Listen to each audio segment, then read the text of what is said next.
All right, all right, all right. Welcome back to the Misfit Nation. As promised, this week will be about the veterans of the United States Armed Forces. We have a couple great guests this week. Our first one is President of the Freedom Alliance, Tom Kilgannon. Freedom Alliance is an educational and charitable organization which honors and supports America's military and advocates for a strong national defense.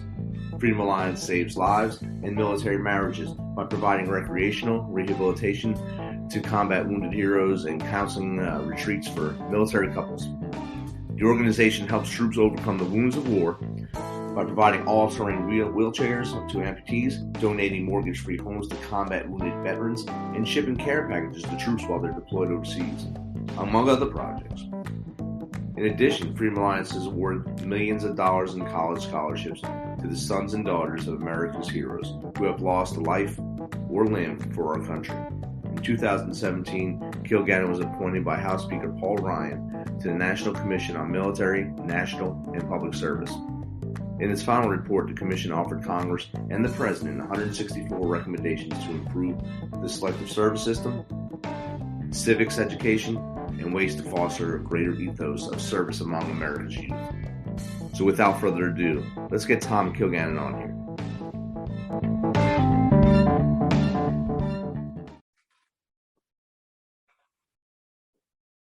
All right, let's welcome to the Misfit Nation, Tom Kilgannon of the Freedom Alliance. How you doing, Tom?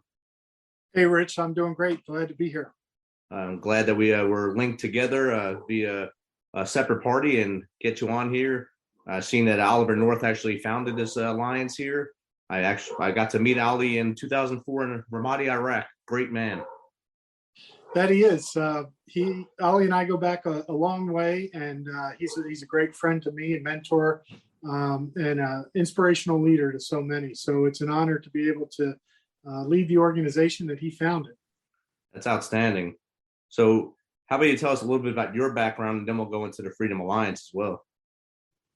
Sure. So, I've been with Freedom Alliance for a long time. So much of my background is associated with the organization. Prior to coming here, I was working on Capitol Hill for a member of Congress, and it was really outstanding work. But Colonel North called me and said that he wanted to talk to me about an opportunity he had, and it was one of those things that I really couldn't pass up. The organization was doing great work, and this was just a few years before 9/11. So I came over to Freedom Alliance, got started, and then 9/11 hit, and the rest, as they say, is history. We had our marching orders and our mission, and it was to care for military families and combat veterans. And at that time, it was, that day was memorable to me as it was to so many millions of Americans. I'll never forget it. Ali and I were actually on a plane together that day. And when we landed at Dulles Airport, it was eerie. Our office is just a few miles from Dulles Airport, and the world changed. And we have been doing what I think is great work ever since then. Well, just reading the notes on the Alliance, I believe you're doing amazing things since then, since its founding. And I'm sure that was just bone chilling when you came into Dulles that day. I don't know if they told you over the airline what had happened before you landed, but when you landed, I'm sure it just shook everyone that was there. Yeah, it really did. We got, just before we landed, we got an announcement from the pilot telling us that there were terrorist attacks that day. We got out into the airport, and there was just really one or two shopkeepers who were closing up. It was empty, and that was Tuesday morning. It was, I think it was about 10 or 11 o'clock when we landed. And so it was really odd. And then we got outside, and you saw people sharing taxis and taking care of each other, and a great sense of cooperation. So, we just kind of went from there. I bet. I mean, that day I was actually on the border of Iraq and Kuwait already forward when it happened. So we didn't think it was real for a while. We thought it was just some kind of drill they're doing on us. And we were yelling at each other, no, it can't be real. No one would do that to America. And then we finally sent the young soldier to the CNN tent to see what was going on. And he said, yeah, I think we're at war zone. So that brought it all to light. Yeah, it sure did. It was, and as I said, our office is just a few miles from the airport, and we're used to planes flying over. and there weren't any for several days, and it was an odd, eerie feeling. But we had to adapt, and certainly you all in the military adapted very quickly. Our military families had big changes coming to them, and that's what we tried to impact here at Freedom Alliance is those changes that they were going through, and how we could affect that and in a positive way and help them through what was really a transformational time in American history for the last 20 years. And it's still going on, as you know, Rich. I know that the president announced a few weeks ago that the war in Afghanistan is over, but I've really got to challenge that declaration because I think for you and for so many combat veterans that we work with here at Freedom Alliance, the war is not over.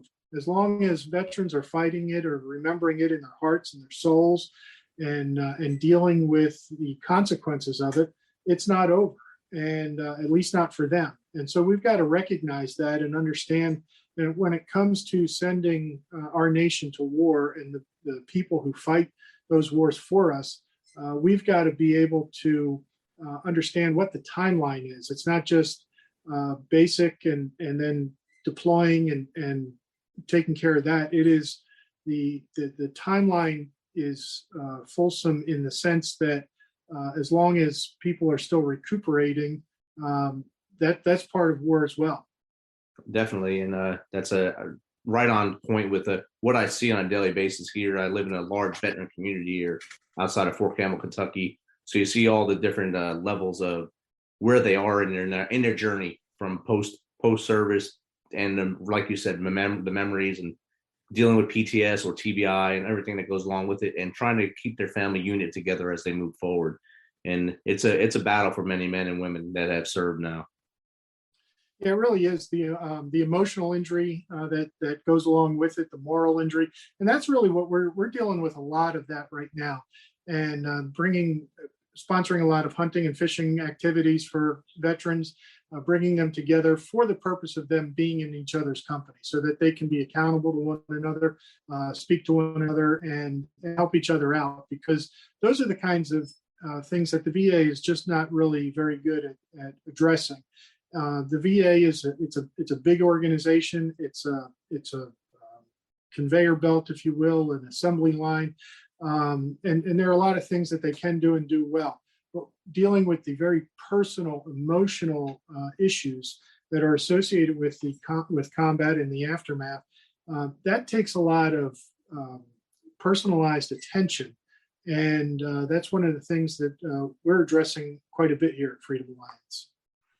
So tell us a little bit about it. Did the mission of the Freedom Alliance change after 9/11, or was it always the same? Or did you adapt as you've seen the need over the last 20 years? Yeah, we've always been an organization that has been helping out military families, but obviously 9/11 helped us to change that. The organization was founded at the time of the first Gulf War in 1990.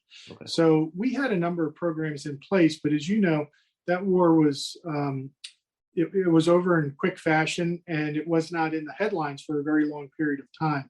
So the founding of the organization and that event took place at basically the same time. So it was difficult to sustain the programmatic activity, and so for the next 10 years, we went through some different types of programming, and then when 9/11 came, we went back to the programs that were put in place back in 1990 and dusted them off and adapted them to what the new situation required. And I would say that over the last 20 years, we have continued to do that, where we have tried to make sure that we are giving to veterans and families what they need at that time.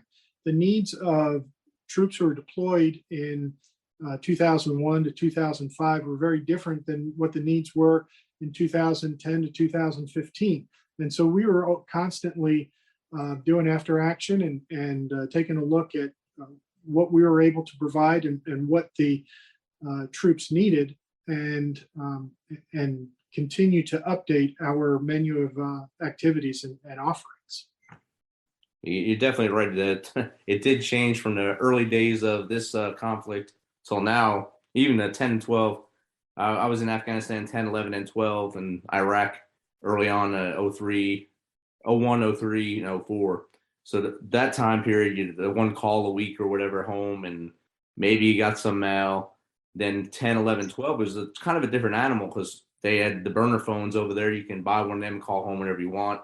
And there was like internet cafes everywhere, Burger Kings on the big bases. So it was kind of a different world at that time. And like you said, the need of the troop on the ground definitely changed at that point to something that higher needs than the lower ankle biter needs from early on. Yeah, that's exactly right. I remember in the early years, we were collecting all kinds of phone cards and sending Yeah. them over. And then the communications, adapted. And then, later on, a lot of our work was conducted through the hospitals, through Walter Reed, through VAMC, through the Naval Hospital in San Diego, and so many others. And then it became the rehab centers. And as you know, when a service member comes home and he's wounded and he's in one of those environments, whether it's the hospital or the rehab center, he has around him a natural community of support. He's got doctors and nurses and counselors and other veterans and family members. But what we started to see was as service members were leaving those environments and going back home to their actual houses and into their communities, they might be the only one in the community or one of very few who were dealing with the kinds of circumstances they were, whether that was an amputation or internal injuries or emotional injuries. And so the challenge for organizations like ours at Freedom Alliance was to get them out of their home and back into an environment where they had around them other veterans. And that's where we began doing hunting and fishing trips, skiing, other outdoor activities, so that we could create that environment of support where they are able to just be with one another and help each other out. And so we're doing a lot of that. Dozens of events are taking place each year, Rich, where we are bringing those veterans together. We just finished up an event on the Rogue River in Oregon. Wow. We had a big gathering of veterans with our partners at War Heroes on Water. That's in Southern California, where we bring the boating community together. And we had almost 4 dozen yacht owners who give their boats and allow the veterans to, or not allow, but take them out for 3 or 4 days of fishing. And, Wow. when you're out there on the Pacific Ocean, you're catching fish here and there, but there's also a lot of downtime. And during that downtime, a lot of great conversation takes place. So that's where we started bringing veterans together. And as we realized through some of these events that the civilian community has a lot to offer to this healing process as well. And when you get caring, committed, knowledgeable civilians who are willing to give of their time to listen to veterans, to talk with them, to understand, that really goes a long way, because I feel that the veteran understands there are people out there who care about me, and it goes beyond just my family. And that I have an obligation of sorts to other veterans to be an example of somebody who can heal and get through this. And we have seen tremendous success through our different kinds of events. And it is, I never served. I'm a civilian. And so for me, this has been extraordinarily rewarding, because I have seen the impact that our team here at Freedom Alliance has had on people. I've seen lives change. I've seen lives saved. I've seen veterans go on to be leaders and to hold others accountable and show them how they can get over the hurdles and beat these demons that follow veterans home from the battlefield. And it's just been an extraordinary journey for me as a civilian to see it, to be a part of it, and to do just a little bit to help out. It's probably very rewarding to your inner soul to see that progress that veterans are able to make after going through your programs. And on their side, when they get to go on these trips, they build their camaraderie. And then they, like you said, they become leaders of their own community within the veteran sphere. And that finds that sense of purpose that we all kind of lose when we take them boots off the last time. You take the boots off, you run into a wall. What do I do with my hands now? I don't know what I'm doing. and That's you right. kind of lose that purpose. And it's good to find a tribe to go back to and do stuff with. Yeah, it certainly is. And for those, I mean, your audience is probably military heavy, but for those civilians who are watching and maybe trying to understand what we're talking about when we talk about the demons or the emotional injuries, I describe it this way. There's that scene in the movie American Sniper with Chris Kyle where he's on the rooftop and little boy picks up the RPG launcher, and so Chris is faced, and in the movie it's Chris, but this same decision, the same scenario is played out for thousands and thousands of veterans, where they see an innocent child, an innocent woman who has been strapped with dynamite or picks up an RPG launcher. And so now the American is faced with this impossible decision. You can even look more recently as we were leaving Afghanistan, and these Afghan women are sending their babies over the fence line to these Marines who are taking it. Now, put yourself in the boots of that Marine who is faced with a decision: do I take this child, this innocent child, from this mother who is just trying to get this child to safety?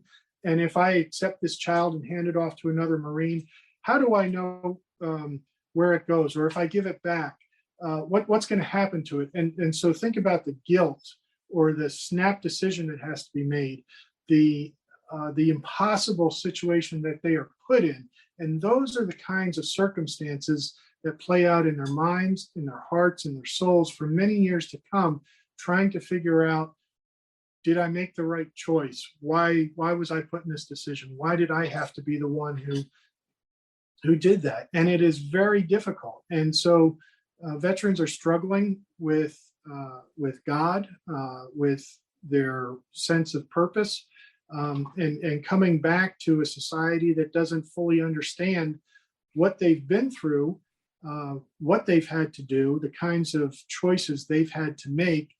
And we try to put them in positions where they're doing data entry or things like that, and they lose that sense of purpose. So at Freedom Alliance, when we're able to get veterans and reconnect them with that purpose, it's a wonderful thing to see them excited again, and to know that this person with such a big heart and so many skills and talents is channeling it toward a purpose that they believe in. And that's absolutely correct. And that split second decision, that's something that doesn't translate into a lot of other things in life. When you're behind the scope or on a patrol and you're with that task and purpose in mind, now, do I do X to stop the third order effect of Y happening? And when you come home and you try to explain it to someone who's never been in that situation, oh, I would have done this, this, and this because I would have thought it through.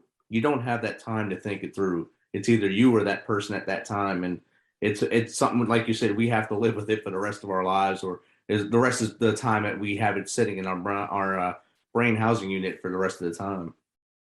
Yeah, and so what we do is, we get veterans around the campfire, around the conference room table, and just talk it out. And I think a lot of times being able to just say it, explain it, have others listen who have had similar experiences is really cathartic. It is helpful to unburden themselves of this. And we're very careful about the civilians we bring into this equation.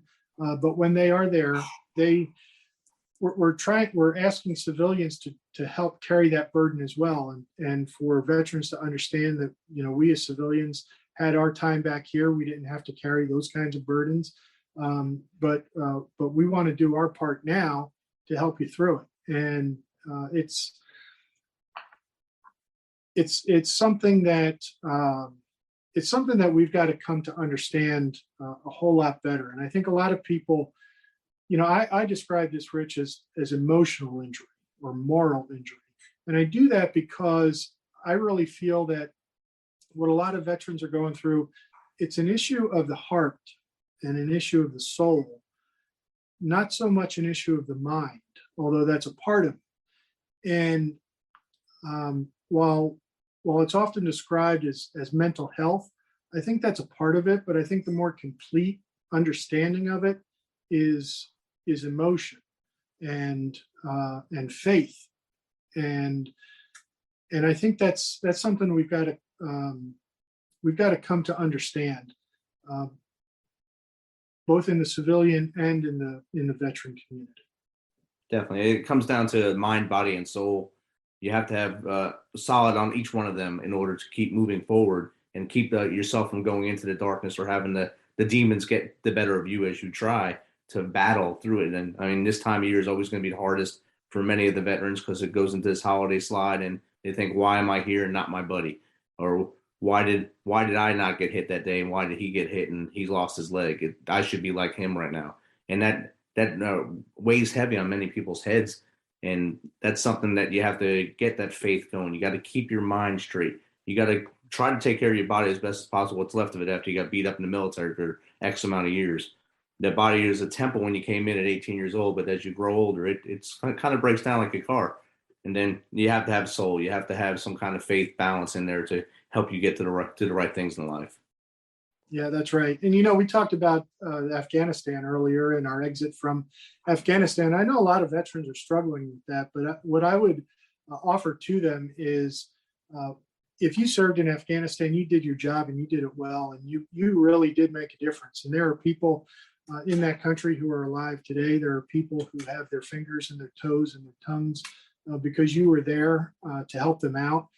There are women who have a chance and opportunity, young girls who are able to get an education or at least part of one because you were there. And the way we left Afghanistan, I think, it was a disgrace, and it's a stain on our nation. But that has nothing to do with the individual service member. Those Marines and soldiers who were on the ground during those weeks performed admirably. And so, if we're speaking to the veteran who is afflicted by that, and as you know, there are many who are, you need to understand that you did your job and you did it well. When you go over there, you are America's finest diplomats. You are people that we are proud of. The nation is proud of you. Where we have a problem, where we're going to direct our challenge, is toward the officials in Washington who made those kinds of decisions in the way that they did. And there is a separation there. And we can look at one in a way that we want a whole lot more from those people who made those kinds of decisions, while at the same time looking at the Marine or the soldier, the service member on the ground, and having the highest regard and the greatest degree of admiration for them, because that's where we are. And that's where the public is. And so for any veteran listening to this conversation, Rich, I want you to know that there is tremendous support among the public for you. Please believe that. Please know that. Be proud of your service and know that you made a difference. And you really did, because depending on when you deployed, you did your job. If you deployed in those early years, like I think you said you were over there in the early years, your job was to get the Taliban and get Al Qaeda, and you did it. And if you deployed in later years, it was to build up the Afghan army. And if you deployed after that, it might have been more of a humanitarian mission and working to make it safer for women and girls. And tremendous progress was made in all of those. But depending on when you deployed, you might have just viewed it a little bit differently, and you had a different goal to reach. Right, and like I told a lot of my veterans in my sphere, we did our job, like you're saying. We did our job over there. We were given a mission statement, and we handled that mission. Each time we went, we handled that mission, and we came home. We passed the baton to the next unit. We knew this would end at some point. We couldn't stay there forever, but we also knew that it shouldn't end abruptly, and that kind of left us a sting for a lot of guys and gals. And then when the 13 got taken out, that really hurt many veterans' hearts right there, when those 13 were killed by the suicide bomber in the complex attack. So that I think added to the pain for a lot of the veterans, and they started questioning their worth, like you're saying, that they didn't really do anything worthwhile there. They just have to understand, like you're saying, that it was bigger than us while we're over there. We did our jobs, and now we have to go back to understanding that what we did was great. That's absolutely right. And while we're at it, we have to send a message to elected officials, people in Washington, those who are in charge of making these kinds of decisions, that you've got to figure it out too. We've got to get to a point as a nation where we are together on what our purpose is when we send young men and women overseas. What are the limits of our ability as a country to affect change in other nations? And what do we want to accomplish? And so I think we need more robust debate in Congress. We need healthy dissent. We need people who are able to have these kinds of conversations and think about what's going to come. I know that at the start of this, there was talk about casualties and injuries, and a lot of that was brushed under the table and said, well, let's not worry about any of that. Well, we need to worry about it, because right now we've got tens of thousands who have come home who are dealing with both physical and emotional injuries that we need to take care of. And as I said, this war should not be considered over until we're able to care for them to the best of our ability. And the other thing is, we have about 7,000 service members who never made it home. And one of the things we do here, Rich, at Freedom Alliance is we try to remember their sacrifice and help out their families by providing college scholarships to their children. We just passed a big milestone here where we have now awarded more than $20 million in college scholarships to 2,000 students, each of whom is the son or daughter of an American hero. That's something we're proud of. We wish we did not have to do it, but given the circumstances, we want to make sure that each of those kids understands through this scholarship that represents it, that their parents' sacrifice will never be forgotten by a grateful nation. I was just about to ask you about that milestone, and you beat me to it. So, I mean, that's awesome. And how do they apply for it, or does someone have to nominate them to be awarded the scholarship, or do they have to just go to your website? How do they do that? Yeah, they just need to be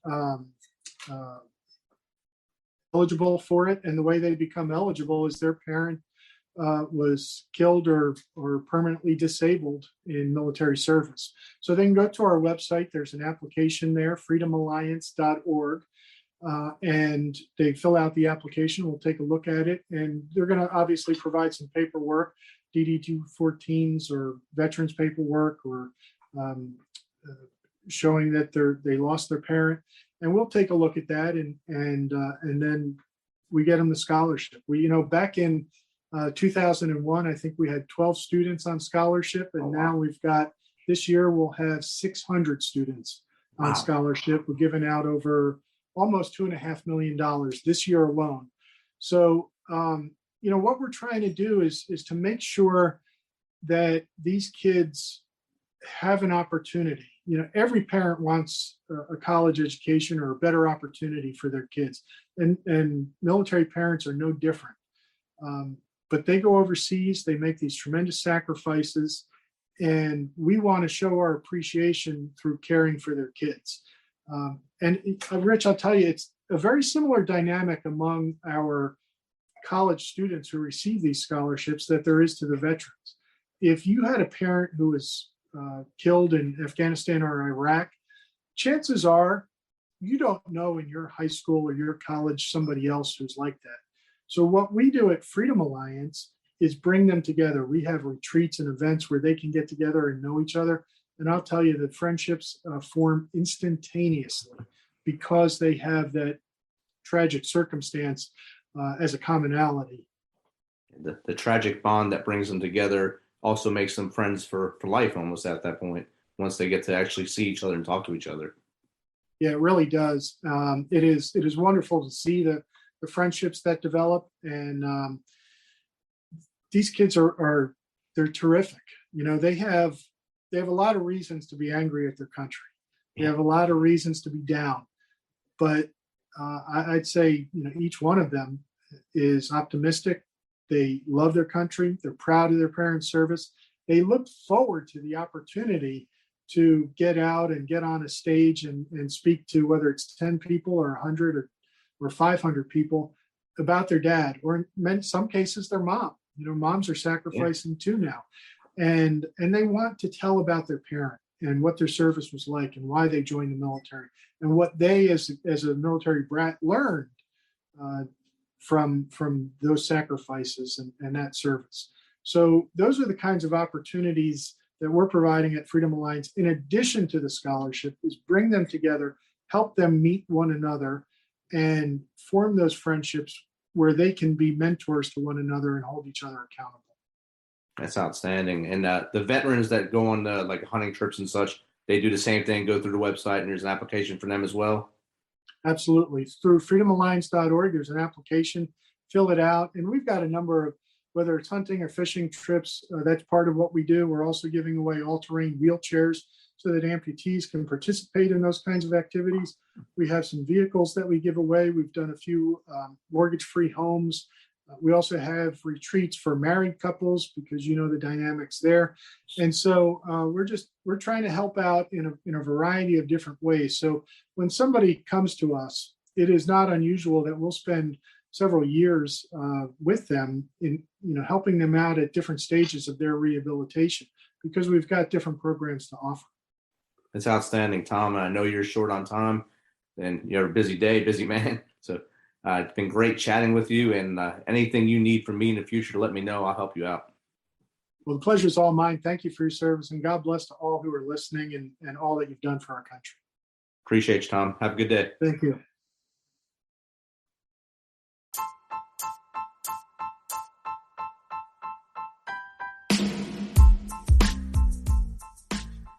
That was amazing chat with Tom. Make sure if you fall into the realm of all the areas the Freedom Alliance supports and helps within the veteran sphere, you reach out to them through their website and sign up for the programs that are of interest for you and that you qualify for. Again, a great chat with Tom and a great organization, Freedom Alliance. So you know how we do this. Thanks for taking some of your time to spend with us on the Misfit Nation. Be sure to hit that subscribe button and share the link as much as possible. If you want to, please become a supporter, help us carry this thing on. We appreciate you. If you know someone that would bring that energy, has an awesome story, has written a book, is on the verge of releasing their first LP, EP, single, have them reach out to us on themisfitnation.com, and we'll get them on here to reach and show their story.